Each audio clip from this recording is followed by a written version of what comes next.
Welcome back to Kentucky Newsmakers from WKYT. So good to have you with us. Richmond is one of Kentucky's fastest growing cities, a projected population quickly approaching 40,000 people. Recently, Mayor Robert Blythe delivered his State of the City address and talked about the growth of business, housing, and people who want to make Madison County and the Madison County seat their home.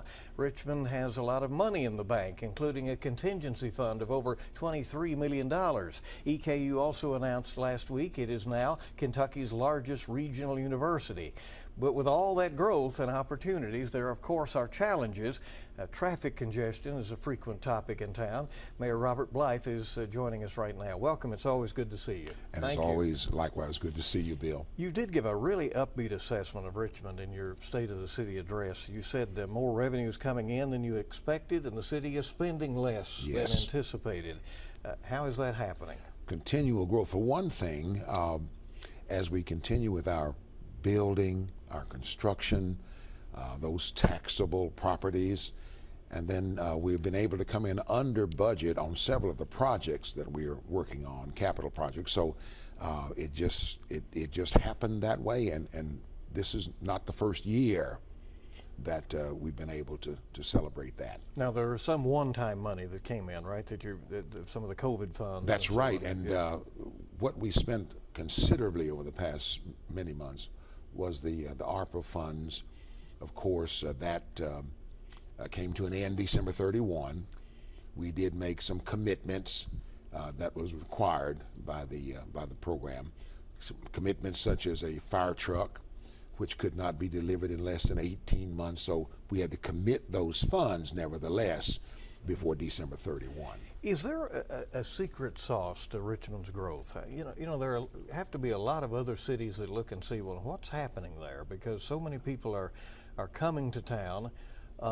Businesses are wanting to, I guess, follow the population growth. Yes. What are the factors at play? Some of the things that I've been able to identify. One, housing still is reasonable. Now, of course, prices are increasing with us too. There are some rents that cause my eyes to blink twice. But in addition to the housing, there still are jobs in Richmond. Now we have booming, always industrial parks. We have 3 of them, and but there's the university still. Of course, its news about being growing as it has grown in the past couple of years or so after COVID. I think a combination of those things. There are retail establishments that are opening.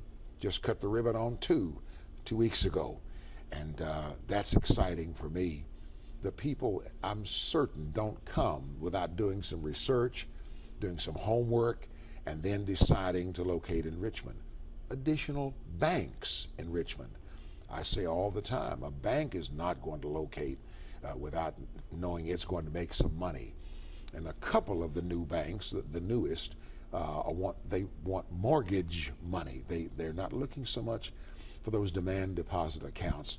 They're looking for some mortgage opportunities. So as you say, the growth is somewhat powered by affordable housing, but Richmond allows a lot of residential growth, right? Yes. It looks like you have or will soon have 3,000 housing units under construction. Yes. Single family and duplexes and otherwise. And multi, yes indeed. If you just take a drive through Richmond, you think, wow, on the fringes, Richmond is moving out.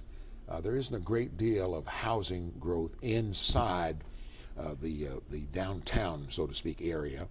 It's on the fringes.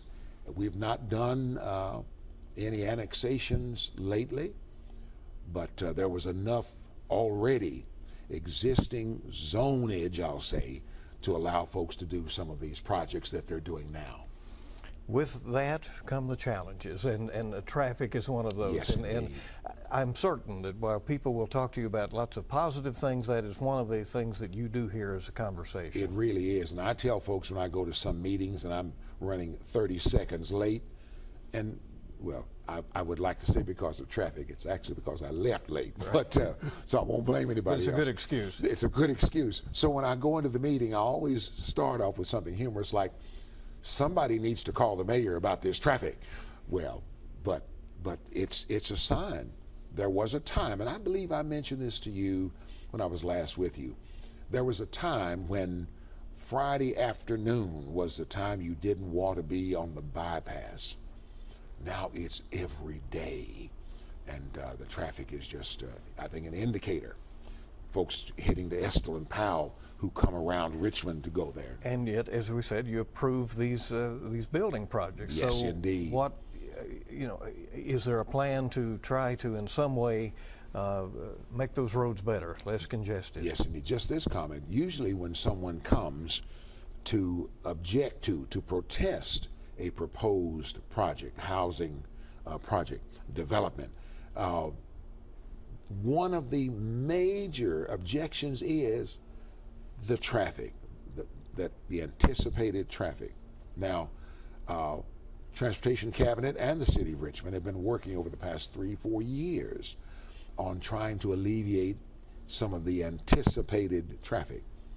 One of the areas where there's considerable growth, in fact, one of our new parks, our newest will be, but Goggins Lane and Barnes Mill, which comes off the ramps of the interstate. The area of Richmond Center. Yes, yeah. That's right, exit 87. Well, traffic there is horrendous, and not just certain times of day, but the Transportation Cabinet has been there and has already made a proposal. There is on the Secretary's desk in Frankfurt a project, I'll say it like that. The talk, but also now it's more than just talk, includes such things as roundabouts and a widening of an area that's really congested by an historic church. The White Oak Pond Church is right there on the corner across from Richmond Center, across from Myers. There isn't a lot of space in there, but that's one of the places where the cabinet is proposing a roundabout. Yeah, because a lot of growth has happened around it. Yes, indeed. Tell us about the regional sports complex that you referenced. That will be on the end of Goggins Lane at Tate's Creek. That's right, yeah. Goggins and Tate's Creek. And you can see it from the interstate now. Yes, indeed, which I think is one of the nice points about it. But it will be almost 300 acres. There's a 289-acre parcel that we purchased, and it'll include some of everything. Pickleball courts, 12 of those, in fact, in addition to the 6 that we opened up some months ago. There will be a football field. There will be an arena seating and another dog park, walking trails. There will actually be a memorial there that's now being developed for Kit Carson, an historic presentation type memorial. Yeah. So folks will know explorer who was from there. Yeah. That's right. That's exactly right. Baseball, soccer fields, and those pads have, I think the grading of those pads, has now been completed in that first phase of that project. And you continue to maintain Lake Reba, which is also a large municipal park. That's right, and some of the items, I'll say, such as fields, etc., will move to Goggins. There'll be some job losses with the closing of the chemical demilitarization plant. Can you make up for those? We think we can. One of the ways, and one of the things we're trying to assist Bechtel Parsons, and they've been a tremendous corporate community citizen. They've been wonderful to work with. But we are working with them also, have been working with them for the past 3-4 years, anticipating what was coming. And in order to assist those, there's been a survey done of all those folks. Do you plan to retire at the end of the project? Do you plan to stay in Richmond? Do you live in Richmond now? Many live in Lexington and other places, Georgetown. So do you plan to live in Richmond? Do you have children in our schools? That kind of a very exhaustive survey, and it really was, to see what then we need to be working on in order to accommodate that situation that arises when that project is finally completed. You know, some people may sit back and have their busy lives and they know that the city government is going on and you have your meetings and so on, but you have openly invited people to become more involved in local government, including young people. Oh, yes. Why is that important? And I love it. In fact, just last week, I had the chance to speak with 6 middle school classes who were doing a walkthrough of downtown, stopping in places to see what happens, and then stopping to the city commission chambers, and I got to speak with them. That's the joy of being mayor, or as one third grade child said, that's a mayoring.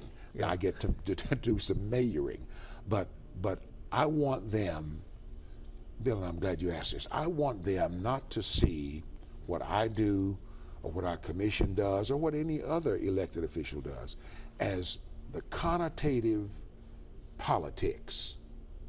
I want them to understand that you can be an honorable public servant and elected official, elected by no, let me go back with my age, no shenanigans, but honestly elected by the people. I tell folks when each election I'm in ends, I tell them the people have spoken. And I want our young people, there are those, I invite them in to do things, you get me excited now, but I invite them in to lead the pledge in our commission meetings and kind of look around and see, gee, this is what they do. I just like to involve them in what we're doing. We have an intern there right now in the mayor's office and the city manager, young fella who's learning because he wants to be involved in government in some way in the days to come. Mayor Blythe, I thank you for coming. Oh, thank you so much for the invitation. Always, Bill. All right, sir.